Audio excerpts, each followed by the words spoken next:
we should start by having each of the panelists introduce themselves, and then we'll get into the conversations. Should we say gentlemen first for a change? Okay, hi, my name is Joel Kachi Benson. I'm a documentary filmmaker. Hello, everyone. My name is Niniola Sholeya. I'm the MD of the Dr. Ameo Stella Adadevo Health Trust, or DRASA Health Trust.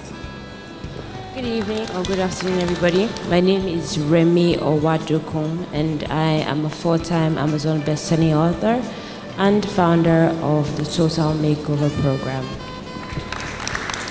Hi, my name is Tony Adishola. I'm the founder and executive director of Sickle Cell Advocacy and Management Initiative. I'm an author and a health coach. Hi everyone, my name is Wana Odobang. I am a freelance journalist, a poet, and a documentary filmmaker.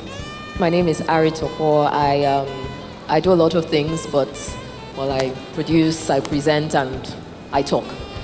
And one of the reasons why a panel like this is so significant is because we have a very big storytelling culture as a country. Even just recounting an event turns into a series, so to speak.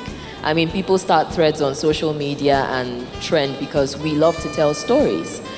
But when it's time to take those stories to addressing issues, it seems that we often hit a bit of a roadblock.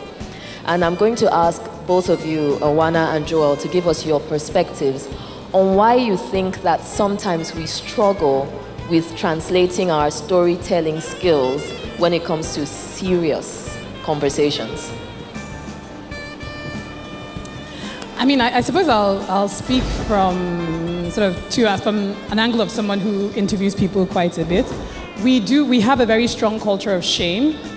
And so what that means is that essentially it's easier to either talk about an issue in fiction or it's incredibly difficult for you to actually have people with their faces up talking about the things that have really happened to them or their experiences because of that. So there's a big culture of shame, a big culture of stigma.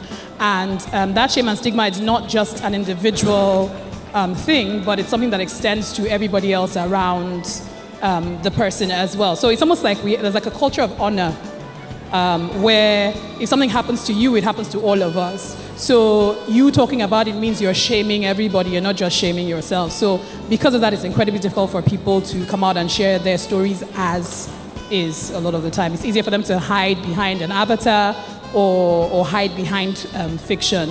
I think, as they say, truth is oftentimes stranger than fiction. So there are things that sometimes people talk about and you think they're over-exaggerating. And you're like, these things happen for real on a daily basis to people. Okay, Joel, I want us to look at it from a slightly different angle, which is that sometimes when people feel that they're getting ready to watch something serious, they switch off. Why do you think filmmakers haven't yet cracked how to maintain attention and pass messages across, or do you think we have? So I think that, first of all, it depends on how the story is presented. So the documentary industry is a very big industry, at least, outside of Nigeria. People watch documentaries a lot. So presentation is very important. How do you present the story? And this might sound a bit technical, but too many talking heads, I'm just staring at someone talking to me for 5-10 minutes, you lose concentration. But if you sort of present it almost as if it was a film, like a fiction film, but you're still, talking about the issue, then people will find it a lot more engaging, which is why some genres of documentary, like docudramas, or reenactments, where they reenact the story, they all do that. It's all in a bid to ensure that your audience is engaged for as long as you want them to be, to drive your message across. Now, Niniola, your work is public health awareness. What challenges do you discover in trying to pass messages across in a way that is relatable to your population? What I found that was most effective is telling stories from the perspective of an individual. So a lot of the work that we do is about how do you prevent yourself from becoming sick in the first place. But nobody really wants to talk about that. We prefer to deal with things if and when they come, or pray that it won't happen at all, or whatever the case may be. So from my perspective, from the public health perspective, what works best is storytelling, to get people to understand what their behaviors need to be, what they need to change in order to prevent themselves from becoming sick. So essentially showing them what happens when you don't do these things, and explaining to them how bad things can become. Okay, I'm going to build on that a little bit because I had a conversation recently with a filmmaker, and she said one of her problems with topic-based issues in Nigerian films is that they tend to now start sounding very preachy. So don't do this, and they hammer on the subject matter so much that it stops becoming entertaining. Are we too crazy about being entertained, or is that a valid position? I would say yes, we're a bit crazy about entertainment, because sometimes I think, yes, there's a place for making it entertaining so that people can see. But I realize that when you make it too entertaining, it loses sight of the truth in the message. It now becomes fiction in the mind of the person. You now think that, oh, this issue is not as serious as it is. That's why sometimes you find situations where we have to focus continuously on an issue so that they will understand that, yes, we're trying to tell this story, we're making it entertaining, but it is real, it is serious, and it affects a lot of people. And I use my story as an example of my challenges with living with sickle cell. And when Joel did the video, I realized that I got more attention with that video about sickle cell, because we have this general myth that, oh, people with sickle cell don't live beyond 21 and all that, and I'm over 50. So I understood. Sorry, doesn't she look great for over 50? So I understood the effect it had, that people said, you mean, wow, you mean somebody can actually make it and live well regardless of the limitations of sickle cell. So I think we really need to put a lot of facts in the entertainment, but don't overwash the entertainment with the facts. It's about balancing. I could see you are not switching.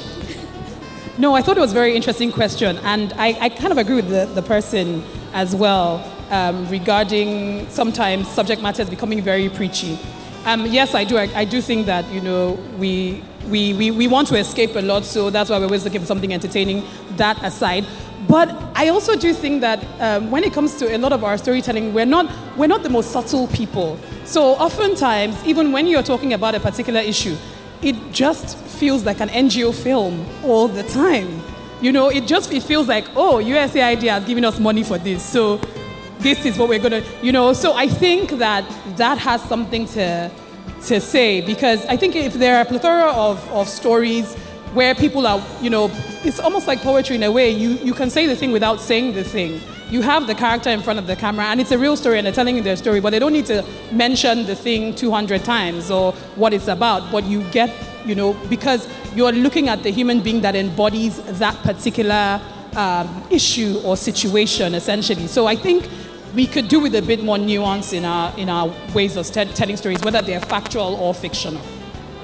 Now, one thing about Nollywood, which I think we'll all agree with, is how Nollywood very quietly reinforces stereotypes. You know, you see an abandoned building with a man and a bandana and a cigarette, he's a killer. You know, a woman becomes a bad woman, she stops cooking for her husband, she's a bad woman. Then there's one random other woman who will now start cooking for him, she's a second wife. And whether we like it or not, these stereotypes, they are also reinforced in how we engage, you know, with other people. I mean, just look at Twitter and the random conversations all the time about women who don't cook. So Remy, what lessons do you think we can learn from Nollywood, and what might seem like mindless repetition and stereotypes, but which in their way are quite powerful? What lessons do you think filmmakers can learn, you know, and employ in making films that address more serious issues? Just like you said, storytelling is, and in shaping conversations and influencing the way that we think. and see issues. So if you keep seeing something over and over again, the tendency they are going to accept it as reality, even if it's not. And that's a good thing, and it can be a bad thing. So I think that when it comes to the industry, the movie industry, we need to focus on, I'm going to give you an example. I live in Brazil. And so every time that the government wants to introduce a new system, a new technology, even if it's a new way for banking, they introduce it in the new soap opera. So if they want everybody to start using internet banking, they are going to talk about internet banking in every episode of the soap opera. And I think that that's quite powerful, because as soon as it's done, the next day the banks are already full. So that just reminds me and all of us here of how important it is and the role that we can play. And I think that maybe the government and other strong issues that we want to talk about they need to work hand in hand with the movie industry to help shape the minds of the people in a more positive way. Now, Niniola, if you were to talk about your needs in the terms of what you do and what kind of content and responses you would like to see going forward, what would you say? I think the work we do is more advocacy. The idea is to empower people for them to take this forward, not for us to be the ones championing everything. So, for example, one of the things that we believe in is collaboration and partnerships. And I can give an example from last year. I think everybody can remember, if you were in Nigeria during the time of Ebola, there was hand sanitizer everywhere, right? You can't enter the bank, the shop, anywhere you want to go, you have to first clean your hands. That is just a standard precaution that we should have continued even when Ebola left, but we didn't. And so that's one of the challenges that we took on. But we were aware that we couldn't do that by ourselves. So we painted a story and we put it out on social media in the form of an innovation competition. So we said, here's the challenge. Nigerians are no longer cleaning their hands. Sanitizer has disappeared. You can't find it, or if you do, it's not like how it was before. So what can we do together to solve that problem? And so I think in throwing things out there and using social media and using storytelling, you can really we got some fantastic responses. We're working with two teams who won the competition and taking it forward. And so, I think using those stories to get people engaged, again, not so much pushing the agenda of, infectious diseases and outbreaks, but just saying we have a challenge in this country and we have plenty of talent. So how do we get those people to be part of the solution? So that's generally doing things that will create a desire for engagement. Exactly. Now, Joel, I want to ask you a potentially problematic question, especially because we all three produce documentaries. But do you think documentaries are overrated in this, when we talk about social change? Because that's always the first thought. We want to make a documentary. Do you think documentaries are overrated? Do you think there are other types of storytelling that could perhaps do the job that we aren't looking at? We're a culture that, like Wana said, relies on escapism. So how does that influence not watching documentaries? Well, so two things. Number one, presentation, how it's presented, it's very important for the filmmaker. For the audience, sometimes just sit down and watch something serious. So for instance, the short clip on the lady I met in the IDP camp in Maiduguri, how else do I want to tell that story? It's a serious issue. And for me, it was very interesting because, so all along I've been filming people and they say, Boko Haram came, they killed my wife, they killed my husband, But for the first time, I heard someone who said, they killed my husband, they took me away, I was raped, I got pregnant, I had a baby, we escaped. Now I'm in the camp, I'm supposed to be in safety, and I'm being stigmatized. They beat me up, they fight me, How do you want to tell that story? How do you want to make it entertaining? So if you want to watch a serious, that's my opinion. If you want to watch a serious film, watch it. If you don't want to watch it, fine, go and watch, a music video. But without any apologies, I'll still make serious films. I know that last year we had a bit of debate with two films that were in the market around the same time. One was a comedy and one was the story of Dr. Stella.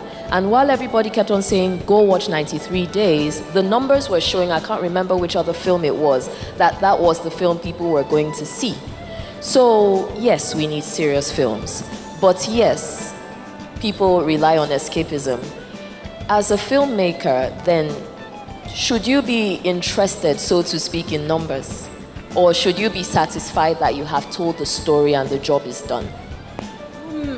I mean, I think it's, I don't want to say it's complicated because it's not, because what sort of stands around the world is there are different kinds of films, and we're aware of what is for money and what is not, what might bring a bit of money, so the budgets are usually smaller. So you have those art house films or independent cinema, which is like a smaller budget, so that if they do make money, you know, they can make something.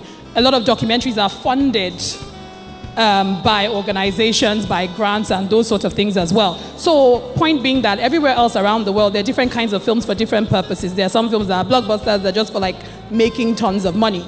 And that's kind of what should stand here. But I think what happens is that we're trying to turn everything into a numbers game, which is not possible because it's not for that purpose. When documentaries are released around the world, they are in limited screens if they actually do get to a screen. If not, they go through like community cinema where they travel with them. They become educational material. They're shown at colleges and universities, and then they go to like video on demand services as well. But you cannot take a comedy and take a certain kind of film and like I just don't know that it's the right way to market or think of concepts. Everything has a different sort of idea and purpose. I mean, I think naturally anywhere, if a comedy will expect tons more people than a certain sort of serious type of film as well. So I think that the idea of constantly thinking of everything as this kind of money-making franchise, there are some things that will fall in sometimes, but I don't think it's the right way to sort of think about it.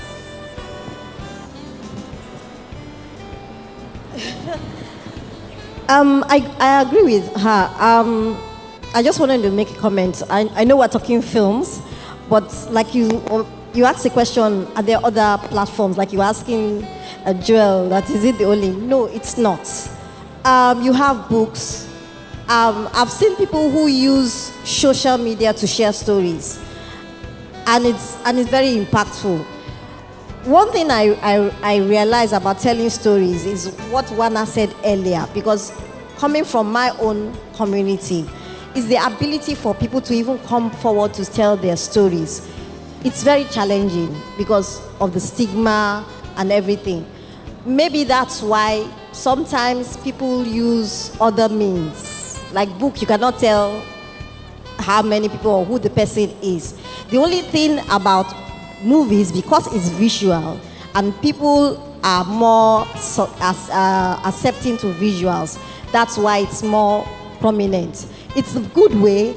I would say it's almost the best way, but even with that, I think we should try and find other innovative ways of telling our stories so that at the end of the day, the stories still come out, regardless of the fact that somebody is feeling somehow of not wanting to come out and tell their story. Remy, just again, going on with that, we do have books and so on, but we are also living in a world that is increasingly attention deficient. People want their enlightenment or their information in 3-minute bites that they can now, like consume and go away. How can storytellers utilize social media?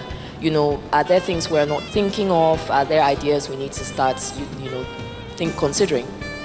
This question is very interesting for me because anybody here who is a member of my community,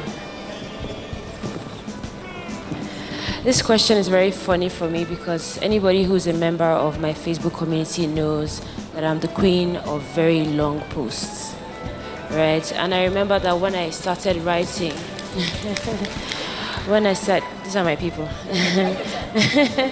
When I started writing, people were like, Remy, people are not going to read this post, it's too long. And I just decided that the people who are interested in that content will find it interesting.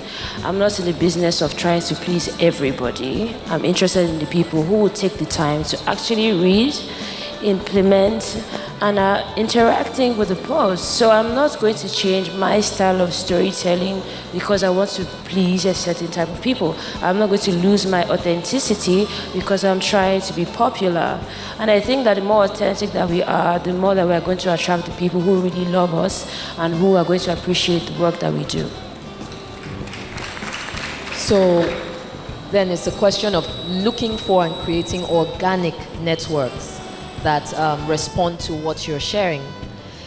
Okay, now Joel, we live also in an environment where lots of people are content creators. It seems like in the last year, 2 years, I've seen more people put that up as their bios or as their work. And what often happens, I'm going to ask this two different questions from this, but the first question is, many of these people don't have quote-unquote technical skills.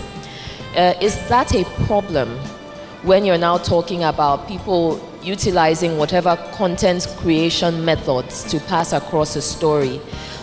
Is it important that they have technical skills, or should we push more towards the democratization, so to speak, of storytelling? Storytelling in itself is not, it's not for the highly skilled. Anyone can tell a story. My mom used to tell us stories. She didn't go to film school. You're going somewhere with this. But I also think that, especially when you bring it to social media, if you are very passionate about a certain subject or an issue, feel free to talk about it. You don't have to be skilled technically to talk about it. Sometimes I take a picture with my cell phone and then I write a piece. Anybody could have taken that picture. So if you're passionate about it, which is, I think that, the more conscious we are about issues in society and all of that, the more we will want to speak about them. So if Mr. A sees something, I report. Do they expect that from filmmakers? No. So anybody can, just be passionate about an issue, understand it, and then talk about it in whatever way you want to talk about it. Niniola, for you, what would be the logical next step for your work? Especially, again, utilizing social media. I like that you talked about encouraging engagement. For you, what's the next step from that? What are some outcomes that would make you feel like, okay, this work I'm doing I'm reaching a larger audience? I think, again, harnessing the power of storytelling and social media to build, like my vision is a network of people across the country who take this up as their cause.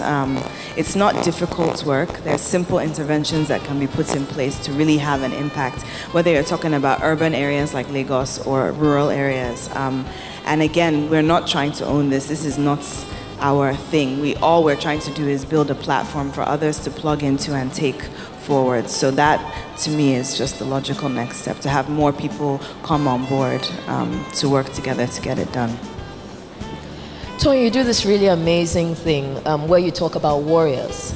And one of the things you've done, if you follow the social media feed, is that you share stories of people who are living and excelling with sickle cell.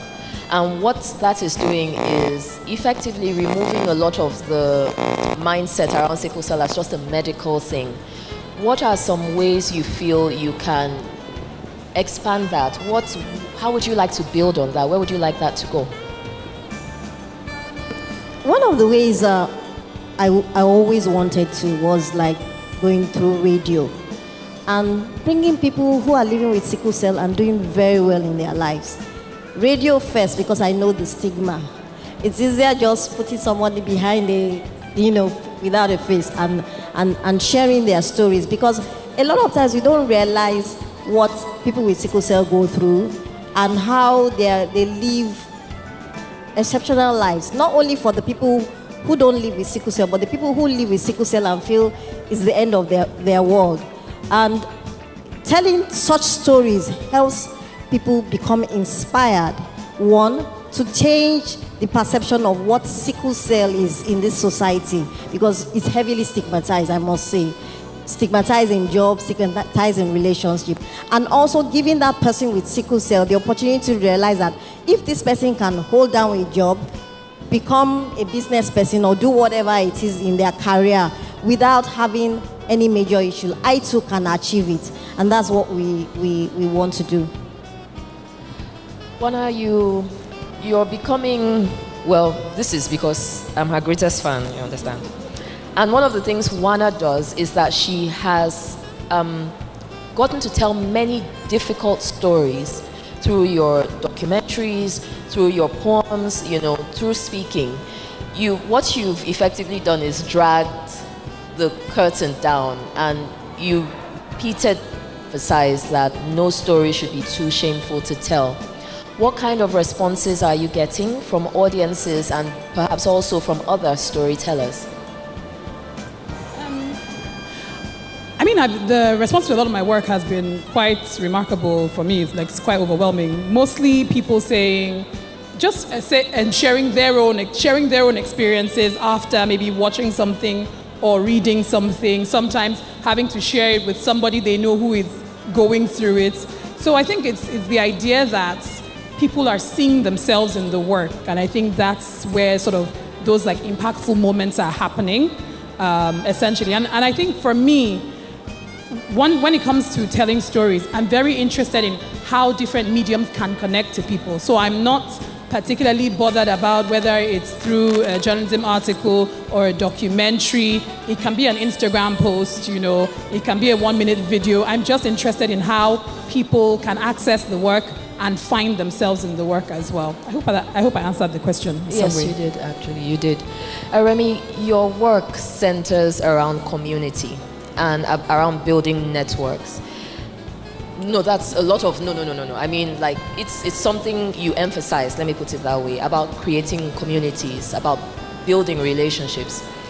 When you have people then who want to tell stories, but they're not exactly sure either how to get partnerships or how, I'm not asking for technical information now, how to get partnerships or how to get their message out there, what would you say? What are some things you would say? I usually ask them to just start with what they have. I think that people have this belief that you need more than you already have to move to the next level. And my belief is that everything that you need to take the first step, you already have. Before, if you wanted to share a story, you needed to be a journalist or you needed to have somebody in the newspaper to print something. But now with social media, you have your newspaper on your Facebook page. So every time you post, it's kind of like posting a newspaper. There's Facebook Live. It's like having your own TV station. There's Facebook Audio. It's like having your radio. So nobody's stopping you. Opening a Facebook account is free. Opening Instagram is free. Opening Twitter is free. And I believe that the more you start sharing your story, the more you start raising your own disciples, people who believe in your message, and before you know it, the thing starts to spread. So I think that if you are good at what you do and you're consistent at it, at some point, something has got to give. So I think that people should just start and just keep going with what they have. Don't say, oh, I will start when I get 1 million. I will start if somebody can just believe in my project. I will start if this influencer can just like my post or repost it. No, just start. That's just my recommendation. I like also that you've emphasized that sometimes it takes a while, and basically it could also just be a story of persistence and keeping on. Joel, how can people who are trying to create collaborations in the creative space in Nigeria, many times people don't have money, especially when you're thinking about reaching a large audience, as often is the case with social change issues. You have a story to tell, but maybe you don't have the skills. And creatives are getting increasingly tired of people asking them to do work for free, because, yes, this work pays my bills. So what's a good way to create creative collaborations that can reach as wide an audience as possible? For the filmmakers or for who now? For the NGOs? Somebody comes to you and says, an NGO comes to you and says, I want to do something. I want to create an outreach program. Yeah. Maybe I don't have a lot of money, but this is my message. How are some ways that people can utilize networks or collaborations? Because not everybody has the budget sometimes to reach the markets that they would like to reach. Mm-hmm. And also sometimes there are solutions that people are not aware of because you only think that these things can happen in a particular way.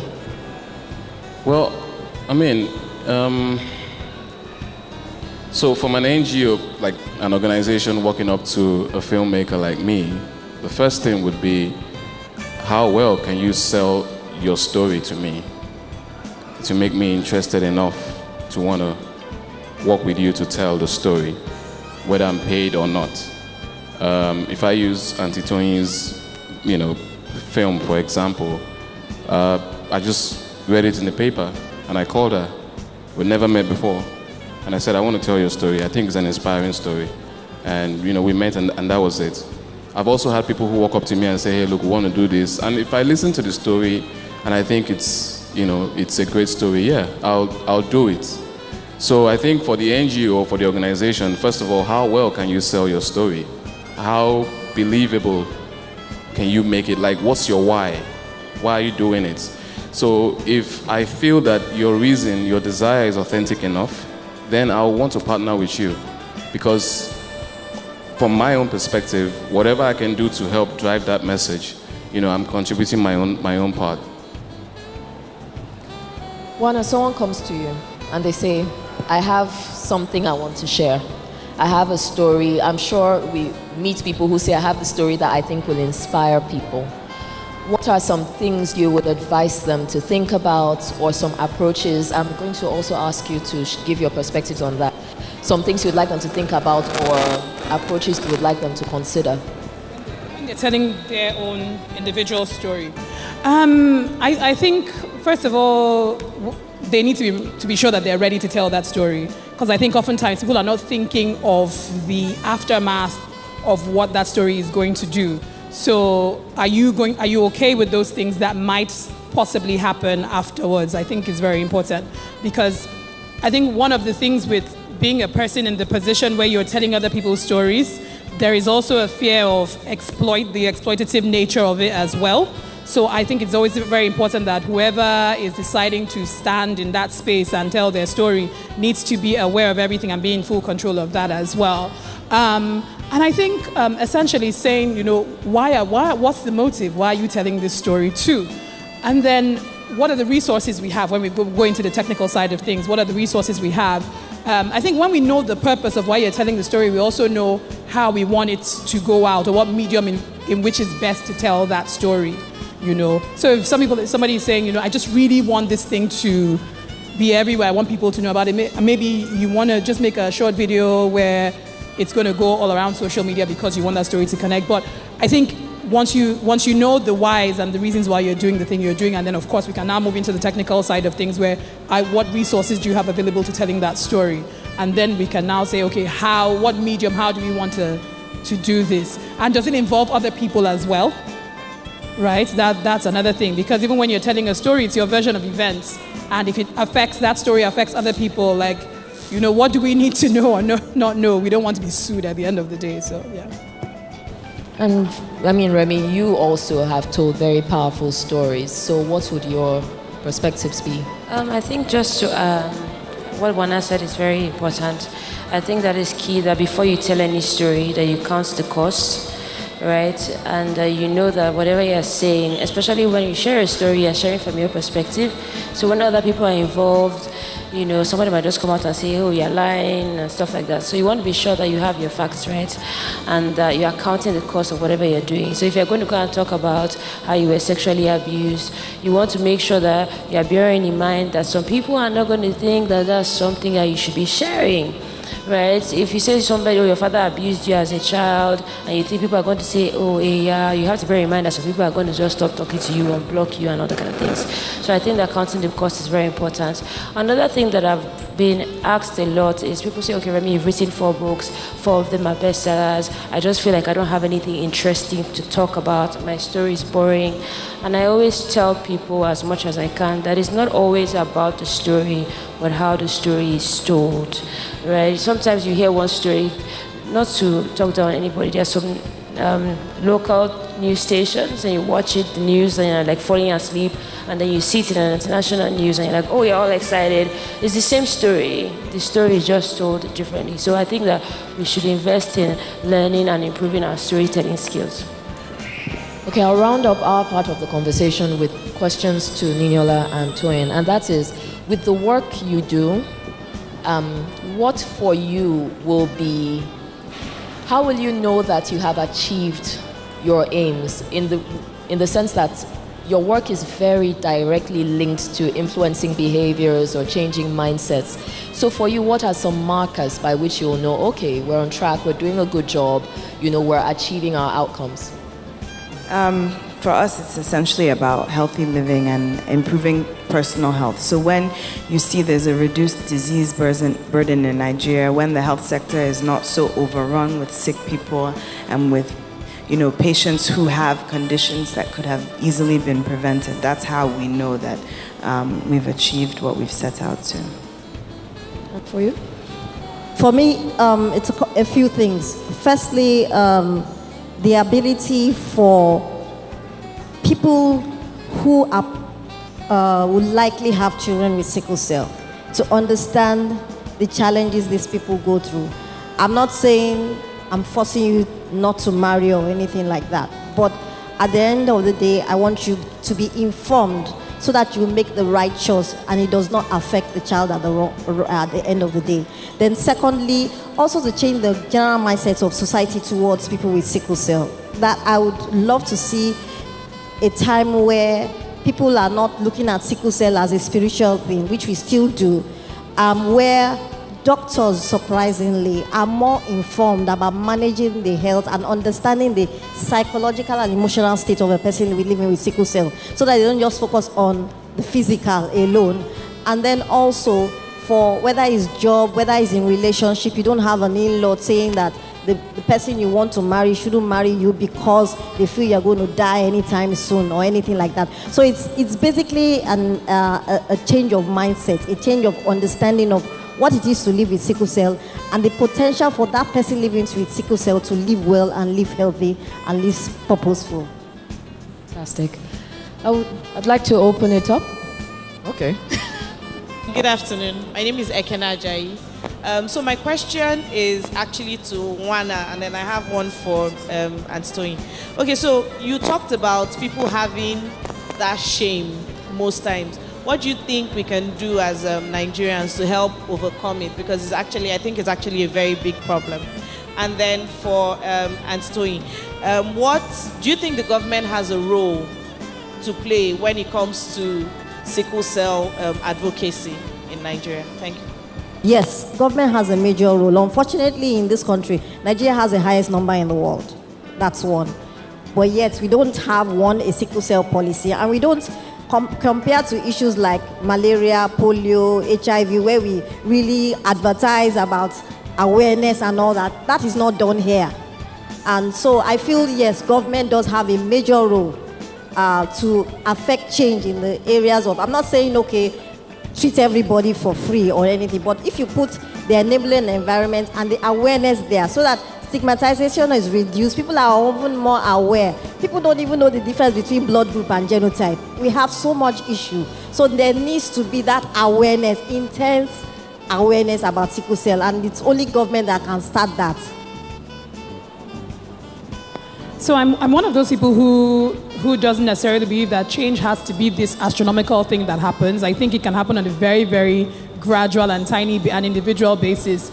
And so one of the things with that I'm finding is that the more people are just sharing their stories, automatically people are feeling a connection, they're finding themselves, they're saying something. So I think that's happening in gradually already. However, something I think is really important that people need to be supported. So if you have a friend who is telling you something that has happened to her, and she feels like she just needs to let it out, or like they need, or a family member, they need that support. Sometimes it's as little as being able to say it to the rest of the family. People keep secrets till it kills them. And sometimes it's just saying, this is happening, I need to talk about this with the family. Sometimes it might not be something that secretive. It might be an illness that you're dealing with, and you don't know how to talk about certain things that are happening with you or that you're experiencing. And just saying, giving people the support to be able to speak about that without them feeling like, I feel like I'm always the center of attention, I'm always talking about this, my sickness, blah, blah, blah, blah, blah, those kinds of things. Because I remember making a sort of docu-series on sickle cell, and people are just getting lots of emails, people saying, this is exactly how I've been feeling, but I've never been able to say it. And I just thought it was so basic. Why couldn't you talk about feeling this way. I mean, it's your feelings at the end of the day, but it's almost as though there is some code that you're not allowed to talk about how you feel. So I think just as individuals, allowing people, giving them the space and the room to speak up and speak out, and it doesn't necessarily have to be something. So yeah, some people write something on their Instagram sometimes. Somebody will call them and say, should you be saying that now? Should you be saying it out? Take it down. Do you know what I mean? So it's just little things like that. People need the support to be able to express themselves. And when they see themselves in other people, they know that there's nothing to be ashamed of. Okay, my question is about the stories. At the beginning, you guys talked about telling stories seriously. And I'll give 2 case in points. One is with Liam Neeson's movie, the one he did, Taken. That movie is a serious movie, but with a bit of a twist. They're passing on the message of child trafficking, selling little girls to big sheikhs in the Arab Republic. Then there's Jennifer's movie, where she talked about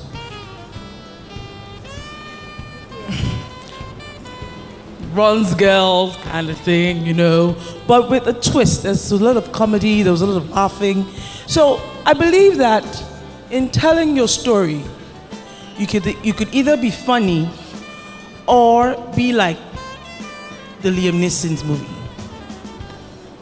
Thank you. I commend your stuff on awareness and everything, but I feel that everybody is focusing more on awareness, and the stigmatization part of it is kind of left out, because a lot of people are aware right now about sickle cell. Thank God for that. But then again, the stigmatization involved in it, it's a different thing when you know what you are and you know the things you face and everything. It's a personal struggle to most sickle cell people. But for them to come out and say, okay, this is what I am and everything, it's kind of hard. So I don't know what can be done to improve on that and stuff. If I was going to tell that kind of story, I would look for someone who's living with sickle cell and who has sort of, in some way, overcome the stigmatization, yes, who's living above it, and use that person to tell the story. Because there's a lot of responsibility on non-sickle cell, but also people who live with sickle cell also have a responsibility to themselves to sort of have that, what do you call it now? Confidence that, look, I'm still a complete human being. Yes, Auntie Tony is here. She's over 50. She's seen it all, but she's still strong and using herself as an example to other people. So it's 2 ways. But yeah, if I was going to tell that kind of story, that's what I would do. Look for someone who's survived, who's a champion, a warrior, and use that person to tell the story. So I think essentially it's really about humanizing stories at the end of the day. We need to put people at the front and center of the stories. And so maybe the issue is that with a lot of awareness campaigns and awareness things, people are extracted from the story. And so we need to have people at the core of how we tell stories. People have to embody these things. So or else all it is you're just throwing nuggets that you think is knowledge, but it's not enough. People need to feel connected. Can I also add that I'll use myself as an example. Somebody told me when I first came out with my story, my book, about 20 years ago, I think, and the person was like, oh, how could you come out? How could you let everybody see your face? But the truth of the matter is that when you get to a position and let people realize that when you're telling your story, it's not for you, it's for another, you're helping another person. We have to go beyond, oh, wow, what will people say? No. How will my story help another person? And that's the way I took it. And from then on, I know the story has helped people. So I think we have to look beyond ourselves, but look at how that story will impact on another person's life, so that that person does not have to go through what you have gone through. And I think also, just to round up, is to identify personally whether you have a feeling of shame yourself about the story you want to tell. I've been in a situation where one of the times I talked about being raped, I had a friend say to me, oh my goodness, if I had known you were going to say that, I would have stopped you. And she totally missed the people that came up to me after that and said, about it. But for me, it was important to own that it wasn't something I needed to be ashamed of. And once I got to that position where you can't shame me on it, it was easier to share. So I think there's also a personal journey where you can say, this is my reality and I own it. And then it gives you more strength to share. Recently, I started a company where we're trying to provide free sanitary pads for girls that cannot afford it, secondary school girls. And, carrying out surveys, I realized that most girls didn't know what menstruation was all about before they started. So, I went to secondary schools, told them my story, and then they told me their stories, and I was hearing stuff like, I thought my vagina was melting, or, getting torchlights to, shine on her vagina to see where did this injury come from and stuff like that. So I started a campaign called #MyFirstPeriod, where we're calling on women all over the world, really, to, tell the story of the first time they had their menstrual period. And the aim is to challenge the culture of silence around menstruation because, it's a natural phenomenon. We shouldn't be ashamed of it and, get the word out there. And in doing this, I realized that there are lots of women who are interested in this. They want to tell their story, but they want to do it anonymously. And, it's a good thing that, in fact, they want to talk about it, but I'm not so sure if it, circumvents the point, if we're going to be still shaded about it, but, What do you think, Remy? I think that I'm going to just add your answer to the question about sickle cell. I think that knowing the name of an ailment or disease or whatever doesn't mean that you know what people with it are actually going through. So just because they're saying, okay, people now know that there's sickle cell, doesn't mean that they know what people who have sickle cell are experiencing. So people, okay, they're supposed to see a period, but people don't even know what it is. So I think that we need to, and that's the power of storytelling, is that you express and share your experiences, the impact, the advantages, the disadvantages. You don't just say the name is sickle cell, it means that your genotype is this. That's all that people know.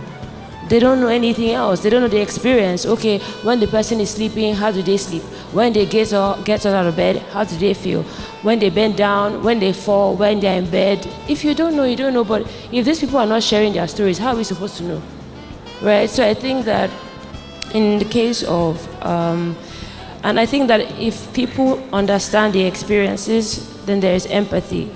And people feel that if they talk about their period, they're going to be stigmatized. The people who are stigmatizing them don't understand what they're going through. And because of that, there's lack of empathy.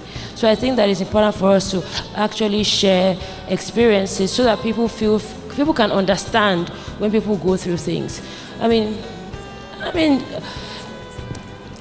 think that as long as the story is so important, but I think that not just let people understand, okay, do people understand what it means for a woman to be on her period, for a woman to be ashamed?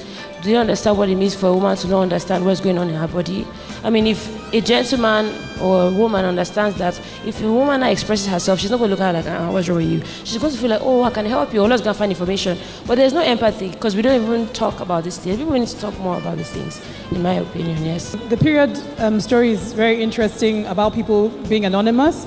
But, maybe we also have to be acknowledging of our various levels of sort of education and knowledge and those kinds of things.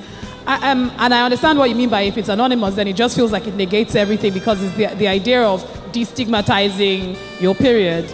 Maybe if it might be at your discretion if the person's story is really powerful enough, even if they want to be anonymous, so people actually understand so for instance, if somebody said maybe they were thrown out of their home because they were bleeding, something random, I don't know, I'm just exaggerating. But maybe it just shows the gravity of the thing that happened, then it's going to allow people to understand how deep the situation can be at your own sort of discretion, perhaps. But yeah, I do understand what you mean by, when it's anonymous. There are stories that I find when I'm working on, and people say I want to be anonymous, and I'm like, I can't tell the story because this story needs to have that authentication that it's a human being, that something is happening to somebody, and I can't, if it's going to be anonymous, sometimes, not all the time. It depends on what the story is or the nature of the story.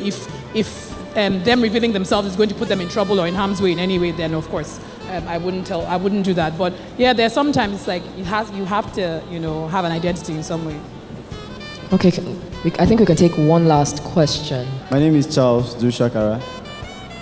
My question, talking about stories and the value of stories, and looking at timing also, I want to ask, because there is this trend of Nigerians, because Zuckerberg and the likes. We have only 2 minutes, please. Okay, sorry. And I want to take both questions. Okay, Thank you. because some of those big guys didn't finish their university education, and you get some of our guys just dropped out and is already blowing trumpets. I'm a school dropout, and all that. And I'm looking at it from the angle that stories should really have their proper timing, because if there are stories you tell at some particular point, it's not needed. People don't really need that story. They want to see your performance first. They want to see who you would become. So is there such a thing as telling a story too early? That's what I'm asking. Okay. My name is Samuel Adiri, a lead podcaster at Podlobe, and I want to say thank you to all the speakers. I think we centered so much on visuals and text that we've forgotten music and audios.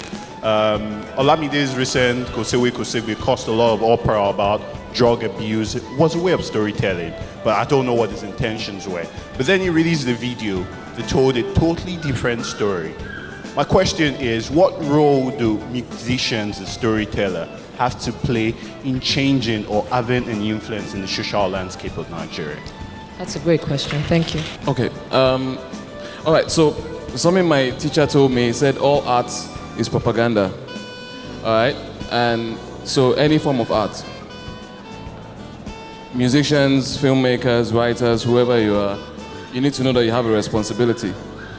What you say is taken in by millions of people. You have a responsibility. I know my responsibility. So, I believe Olamide knows his responsibility. We all do. And that responsibility is to effect change. There's so much going wrong in the world now that, if you allow things to just go the way they are going now, only God knows. So we all have a responsibility. I also think that maybe, I've heard the story about the video and the song, so maybe the video is also an attempt at storytelling. Change what you thought you knew about the song. Smart move. Yeah? So just understand your responsibility, man. I'm a believer in freedom of expression as an artist. And so the way I don't think anybody should tell me the kind of story I should want to tell, I can't tell other people what kind of stories they want to tell as well. There are some people who are committed to entertaining, some people who are committed to provoking, some people are committed to the sort of very obvious change-making sort of situations as well. I don't think you can hoist responsibility on people if they're not interested in it in the way that you think. I think for him, his responsibility might just be that I'm here, I'm thriving, I'm doing this thing, I'm making it, and that should be enough to let people coming from where he's come from know that they can make it as well, and that's inspirational in itself. So I think the question is the issue is how we transpose our own values onto other people. I don't think we need to force that. I think people have what it is their purpose or their calling is, and diversity is important, essentially. I think that's unfortunately our time is up. But I think nobody has a role. Like everybody decide what you want, role you want to play. I think it also answers your question where you said, is there such a thing as a story told too early? And I think everybody gets to say when their story is ready to be told. And on that note, I'd like to thank you all for being so engaged and such. I hope we had a great conversation. And can we have a round of applause for our amazing panel? And have a great evening. Thank you.